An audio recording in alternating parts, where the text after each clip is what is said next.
नमस्कार कृषक साथीहरू, आजको भिडियोमा हामी किरा फटेङ्ग्रा र रोगको समस्या समाधान गर्ने एउटा वातावरण मैत्री तरिका आइपिएम इन्टिग्रेटेड पेस्ट म्यानेजमेन्ट अर्थात् एकीकृत कीट व्यवस्थापनको बारेमा कुरा गर्दैछौँ।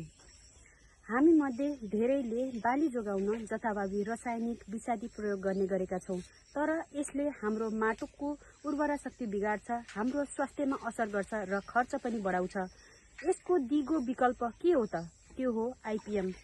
आइपिएम भनेको किरा मार्ने होइन, त्यसको व्यवस्थापन गर्ने तरिका हो, जसमा हामी विषादीको सट्टा विभिन्न प्राकृतिक उपायहरू मिलाएर प्रयोग गर्दछौँ। जस्तै बाली चक्र, क्रप रोटेसन, एउटै बाली सधैँ नरोपेर घुमाउरो तरिकाले लगाउने, जसले किराको जीवनचक्र तोड्छ। जस्तै धान, मकै, गहुँ, गेडागुडी समावेश गरेर यसरी नेपालमा वर्षभरि चक्र मिल्छ। दोस्रो हो यान्त्रिक विधि। खेतमा मोहनी पासो, प्रकाश पासो, हातले टिपेर नष्ट गर्ने, बालीको वरिपरि जाली लगाउने, रोग वा किरा लागेका हाँगा पात काटेर हटाउने। र तेस्रो हो जैविक विधि।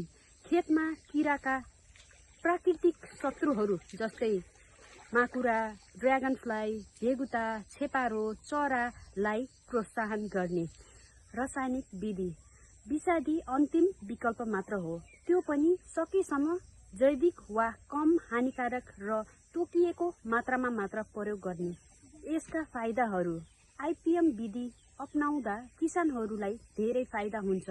पहिलो, यसले विषादीको खर्च घटाउँछ। दोस्रो, माटोको स्वास्थ्य र वातावरण संरक्षण गर्छ। र तेस्रो, हाम्रो भान्सामा पुग्ने खाना स्वास्थ्य र विषादी मुक्त हुन्छ। हाम्रो नेपालको माटो र कृषि प्रणालीलाई जोगाउन आइपिएम प्रविधि अति आवश्यक छ। अब विषादीमा निर्भर नहौं, प्रकृतिसँग मिलेर खेती गरौं र दिगो कृषिमा योगदान गरौं। यदि हजुरहरूलाई यो भिडियो उपयोग लाग्यो भने कृपया लाइक गर्नुहोस्, अन्य किसान साथीहरूसँग सेयर गर्नुहोस् र हाम्रो च्यानललाई सब्स्क्राइब गर्न नभुल्नुहोस्। धन्यवाद।